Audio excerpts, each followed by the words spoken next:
Your furnace is an electric coffin. So is your heat pump, your baseboard heater, your space heater. Everything keeping you alive in winter. They all plug into a grid that stops working the moment the towers go down. And they will go down. Ice storms, cyber attacks, infrastructure collapse. The cause doesn't matter. The result is the same. You're in a 2,000 square foot freezer with your family and 6 hours before the real problems start. Hypothermia doesn't wait. Core temperature drops to 95 degrees. You get confusion and slurred speech. 90 degrees, you lose consciousness. 85 degrees, cardiac arrest. Timeline from comfortable to dead in a 32-degree house is 8 hours for a healthy adult. Half that for children and elderly. Almost nobody has a backup plan that doesn't require electricity or gasoline. Here are 11 heating methods that work without either. Some are marginal, some are expensive. 2 of them might save your life. Most people think they can survive a winter grid failure with extra blankets and a camping stove. They picture themselves layered in sweaters, maybe running a small space heater off their generator, riding out the cold until the power company fixes things. Romantic, practical, and completely wrong. Here's the math they're not doing. The average home in a cold climate needs 50,000 to 100,000 BTU per day to maintain 65 degrees. That's British thermal units, the measurement of heating capacity. Your electric heat pump produces 0 BTU when the grid is down. Your baseboard heaters produce 0. Your thermostat-controlled furnace needs electricity to run the blower, the igniter, the controls. 0 output without power. What about generators? Sure, you can run your heating system off a generator. For a while. The average home generator burns about half a gallon to 1 gallon of gas per hour under load. That's 12 to 24 gallons per day. 1 month of heating requires 360 to 720 gallons of gasoline. You don't have that. Nobody does. And in a grid-down scenario, gas stations don't pump fuel without electricity. You're gambling on a supply that ends. Fine, you say. I'll just layer up. Extra clothes, sleeping bags, huddle together. Insulation delays heat loss, but doesn't generate warmth. When your house drops to 40 degrees, your body is working overtime to maintain core temperature. When it drops to 32, you're in active danger. Layering up buys you time. Maybe a few extra hours, maybe a day. But you cannot insulate your way out of thermodynamics. You need heat generation, not heat retention. So we evaluated heating methods that actually work. Not diesel generators running electric heaters. Not propane space heaters you plan to buy after the collapse starts. Real heating systems that function without the grid, without finite fuel trucked in from refineries, without infrastructure that stops existing when the supply chain breaks. We used 3 layers to evaluate every method. Layer 1. BTU output. Can it actually heat a livable space to survivable temperatures? Layer 2. Fuel logistics. Is the fuel renewable, stockpileable, accessible after collapse? How long does your supply last? Layer 3. Safety profile. Carbon monoxide poisoning, fire risk, ventilation requirements. Because heat without safety is just a different way to die. These 3 layers separate survival equipment from expensive coffins. Before we rank the 11 methods, you need to understand Layer 3, because most heating methods that produce serious BTU also produce serious ways to kill you. Carbon monoxide kills over 1,000 Americans every year, even with a functioning grid. That's with working CO detectors, with 911 response, with emergency rooms that have power and oxygen. In a grid-down scenario, your CO detector is a plastic brick. There's no ambulance coming. There's no ER. Carbon monoxide is colorless, odorless, and binds to hemoglobin 200 times more effectively than oxygen. You don't smell it, you don't taste it. At 400 parts per million, you get headaches and nausea in 1 to 2 hours. At 800 parts per million, you lose consciousness in 45 minutes. At 1,600 parts per million, you're dead in 20 minutes. Most combustion heaters produce thousands of parts per million in enclosed spaces without proper ventilation. Ventilation means intake and exhaust. Fresh air coming in, combustion gases going out. This isn't cracking a window. This is engineering proper airflow with specific cubic feet per minute requirements. Most people trying to heat with combustion in a sealed room because it's cold outside are setting up a gas chamber. Fire risk is the other killer. Every combustion heater has clearance requirements, usually 36 inches from walls, furniture, curtains, anything flammable. That's National Fire Protection Association standard. You need that clearance because radiant heat can ignite materials that never touch the flame. In a grid-down scenario with no fire department response, a house fire is a death sentence. You don't rebuild. You freeze in the ashes. The catch is that the heating methods with the highest BTU output often carry the highest risk. High heat means high combustion, means high CO production, and high fire danger. You cannot ignore this trade-off. So we're ranking 11 heating methods. Worst to best. 11 through 7 are desperate measures, backup heat that might keep you alive for days or weeks, but won't sustain you through winter. 6 through 4 are legitimate secondary heating solutions. 3 through 1 are the elite tier, the methods that can serve as primary heat sources in long-term collapse. Every method gets evaluated on all 3 layers: BTU capacity, fuel availability, safety profile. Let's start at the bottom. Methods 11 through 9 are desperation heat. These technically produce warmth. They will not keep you comfortable. They might keep you alive. Number 11. Tea light candle heaters. The clay pot method. You've seen the videos.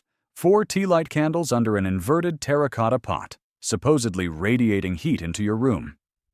The numbers are laughable. 4 tea lights produce roughly 500 BTU total. A small bedroom needs 5,000 to 10,000 BTU to stay warm in winter. You're not closing the gap with candles. The fuel is paraffin wax, stockpileable, cheap. 100 tea lights costs maybe $20. Safety is low fire risk if you're not stupid about placement, minimal carbon monoxide. But the BTU output makes this a non-solution. This heats a closet-sized space by maybe 5 degrees. You're not surviving a Montana winter with tea lights. Score D number 10. Small catalytic propane heaters, the indoor-safe models that hunters use in tents. These produce 3,000 to 8,000 BTU. That heats one small room. Your living room, your bedroom, pick one. The rest of the house is freezing. Fuel is propane. A standard 20-pound tank at 8,000 BTU output lasts about 24 hours. At 3,000 BTU, maybe 64 hours. One winter month requires 15 to 30 tanks. That's 300 to 600 pounds of propane to heat one room for 30 days. Stockpiling is expensive. Propane is finite. Run out mid-winter and you're done. Safety is better than most combustion heaters because catalytic conversion produces less CO. Still requires ventilation. Still has fire risk. The catch is that propane stockpiling at this scale is expensive, and when your supply is gone, it's gone. No propane trucks running in a collapsed supply chain. Score C-. Number 9.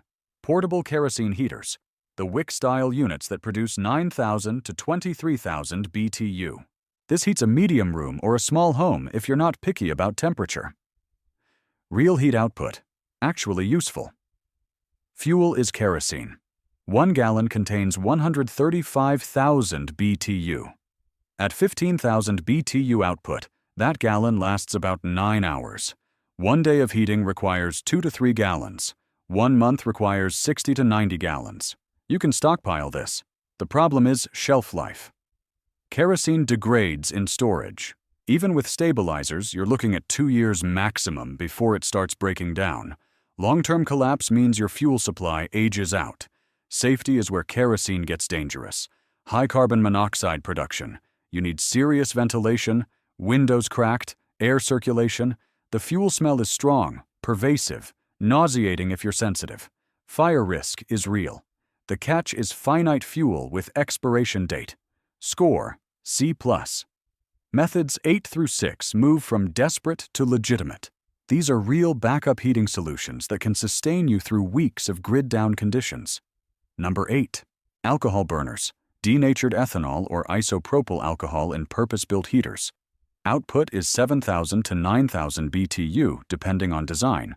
That's small room heat, better than tea lights, less than kerosene. Fuel is denatured alcohol. 1 gallon burns for approximately 12 hours at moderate output. 1 day requires 2 gallons. 1 month requires 60 gallons.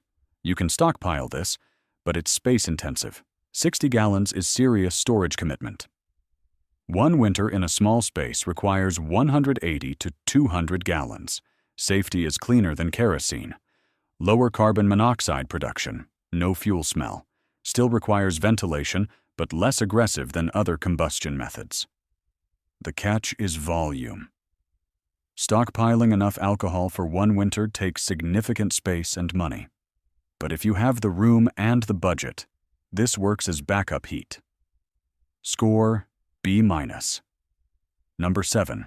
Propane wall heaters, not the portable camping units. Permanently installed, vented heaters that mount to your wall and connect to large propane tanks. Output is 10,000 to 30,000 BTU. This heats a whole small home or keeps critical rooms warm in a larger house. Fuel is propane from 500-gallon or 1,000-gallon tanks. At 20,000 BTU average output, a 500-gallon tank lasts roughly 2 to 4 months, depending on how cold it gets and how warm you keep things. This is serious heating capacity. Safety is better because these units are vented. Combustion gases exhaust outside through dedicated flue pipes. Lower indoor CO risk if installed correctly. But installation must happen now, before collapse, with professional help. You're not mounting and venting a wall heater during a blizzard with no power. The catch remains finite fuel. Even a 500-gallon tank eventually empties. No propane delivery trucks in a collapsed supply chain means when you're out, you're out. But as backup or bridge heat, this is solid. Score B. Number 6. Rocket mass heaters. DIY wood-burning systems with exceptional efficiency. These burn wood at extremely high temperatures in a combustion chamber, then route exhaust through masonry or cob thermal mass that stores and radiates heat for hours after the fire dies. Output is 15,000 to 40,000 BTU while burning, plus stored heat release from the mass. Real heating power. Fuel is wood. Renewable if you have forest access or a woodlot. A well-designed rocket mass heater burns 15 to 25 pounds of wood per day, significantly less than traditional wood stoves because of the efficiency. Safety requires proper chimney and flue design. Build it wrong and you get house fires or CO accumulation. Build it right, and it's one of the safest wood-burning systems available. The catch is construction complexity. This is not beginner DIY. But if you can build it, or hire someone who knows how, you have renewable heat. Score B+. I know what some of you are thinking. You're thinking generators or massive propane stockpiles solve this.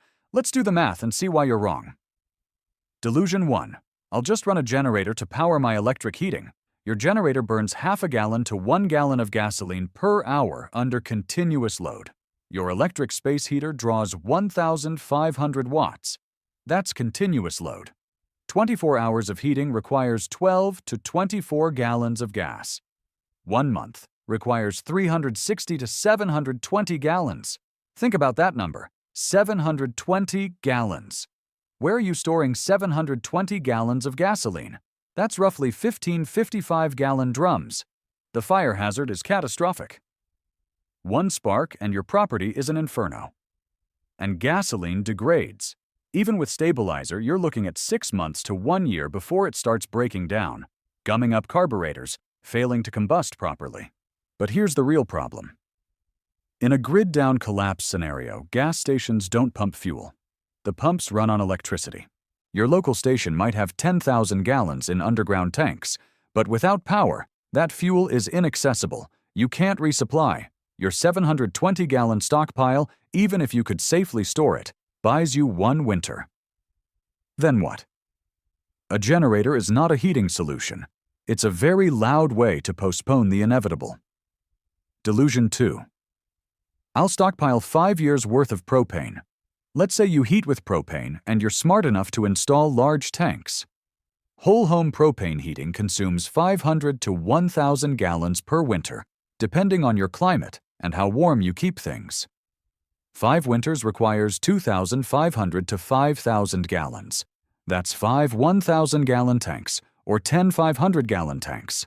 The cost at current propane prices is $15,000 to $30,000. The installation requires permits, professional contractors, significant property space, and propane has issues in extreme cold. Below 0 Fahrenheit, propane pressure drops. Your system loses efficiency exactly when you need it most. Propane stockpiling at scale is for millionaires with acreage and money to burn. For everyone else, it's financial fantasy. The real solution is renewable fuel or passive systems. Wood if you have forest access. Passive solar if you're building or retrofitting now. Masonry heaters that maximize wood efficiency. Systems that don't depend on finite fuel stockpiles or supply chains that vanish in collapse. The top 5 methods don't rely on fantasy logistics. They rely on physics, renewable resources, and systems you can build or acquire right now. Top tier? Primary survival heat. These methods sustain indefinitely with proper setup. Number 5. Masonry heaters. Russian or Finnish designs. These are not wood stoves. These are massive structures built from brick, stone, or soapstone with internal flue channels that capture and store heat. You burn a hot, fast fire once or twice a day. The masonry absorbs the heat and radiates it for 12 to 24 hours. Output is 20,000 to 50,000 BTU stored in thermal mass. Fuel is wood. Efficiency is 80 to 90% compared to 50 to 70% for standard wood stoves. You burn less wood for more heat over longer periods. Safety is excellent. The masonry contains the fire. Properly built units have minimal carbon monoxide if vented correctly.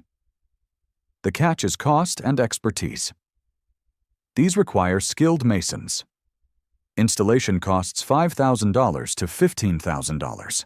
This is not DIY unless you have serious masonry skills. But if you can afford it and install it now, you have elite heating. Score: A-. Number 4. Modern EPA certified wood stoves, the workhorse of off-grid heating. Output is 30,000 to 80,000 BTU depending on size. This heats entire homes. Fuel is wood, renewable if you have access to forest or woodlot. You need 4 to 8 cords of firewood per winter. 1 cord is 128 cubic feet, roughly a stack 4 feet high, 4 feet deep, 8 feet long. That's 2 to 4 tons of wood. Cutting, splitting, stacking, seasoning. This is full-time labor if you're doing it yourself. Safety requires proper chimney installation, clearances, and regular maintenance. Creosote buildup causes chimney fires. You clean your chimney twice per heating season minimum. The catch is labor and wood access, but millions of people heat with wood. It works. Score: A. Number 3. Passive solar heating. South-facing windows, thermal mass floors and walls, proper insulation and orientation. The sun heats your house. Free fuel. 0 emissions. 0 fire risk. The catch is architecture. This requires design and construction. Retrofit is expensive or impossible, depending on your structure. If you're building new or have existing passive solar design, this is unbeatable. If you don't, this option doesn't exist for you. Score: A if you have it, not applicable if you don't. The top 2 methods. Gold standard means preparation now, not panic later. Number 2. Outdoor wood boilers. Hydronic heating systems. These are large furnaces installed outside your home that burn wood and heat water or glycol solution. The hot liquid circulates through pipes to indoor radiators or in-floor heating. Output is 100,000 to 250,000 BTU. This heats multiple buildings, your house plus shop plus barn. Fuel is wood. These units burn larger pieces, unseasoned wood, even whole logs. Less splitting, less drying time, less prep than wood stoves. You still need significant wood supply, but the fuel processing is easier. Safety is excellent because fire stays outside. No indoor combustion, no indoor CO risk. Pipes carry heat, not smoke. Installation costs $8,000 to $20,000 depending on system size and complexity. Requires property with wood access. Not for apartments or suburbs, but if you have land and trees, this is elite tier heating. Score A+. Number 1. Redundant dual system approach. Not a single product. A philosophy. 1 is none. 2 is 1. Military redundancy principle applied to heating. Primary system is wood stove or masonry heater. Renewable wood fuel, proven technology, sustainable long-term. Backup system is vented propane wall heater connected to 500-gallon tank. Finite fuel, but enough for emergencies, extreme weather events, or periods when you're injured or sick and can't process wood. Total cost is $8,000 to $15,000 for both systems installed. Why this wins is strategic depth. Your primary heat source is renewable. Your backup is reliable finite fuel for contingencies. When the primary fails, you don't freeze. You switch to backup and solve the problem. Fuel stockpile mathematics. Wood, 6 cords minimum. That's 1.5 years supply for average heating needs. Gives you buffer for hard winters and time to cut more. Propane, 500 gallons. 2 to 4 months backup if primary completely fails. Procurement timeline matters. Seasoned firewood takes 1 to 2 years to dry properly. Green wood burns poorly, creates creosote, wastes heat. You start cutting now for the wood you burn in 2 winters. Score A+. Your timeline starts now. Having the systems means nothing if you don't have fuel. Acquiring fuel after collapse is impossible. First, assess your heating vulnerability. Run the 3-layer test on your current home. If you're 100% grid dependent, you have 0 backup. Calculate your BTU needs based on square footage and climate zone. Average home needs 50,000 to 100,000 BTU per day. Small apartment might need 20,000. Large house in cold climate might need 150,000. Know your numbers. Second, choose systems based on your situation. If you own property with land and trees, your best option is outdoor wood boiler or wood stove plus propane backup. Renewable primary, finite backup. If you're renting or in an apartment, your options are limited. Portable propane heater plus kerosene backup. Not ideal. Better than nothing. If you're suburban with some property, wood stove or rocket mass heater if local codes allow. Check permits now, not during emergency. Third, acquire fuel immediately. Wood requires 1 to 2 years of seasoning. Start cutting or purchasing now. Stack it, cover it, let it dry. 6 cords minimum, 8 is better. Propane installation takes 6 weeks minimum for permits and contractor scheduling.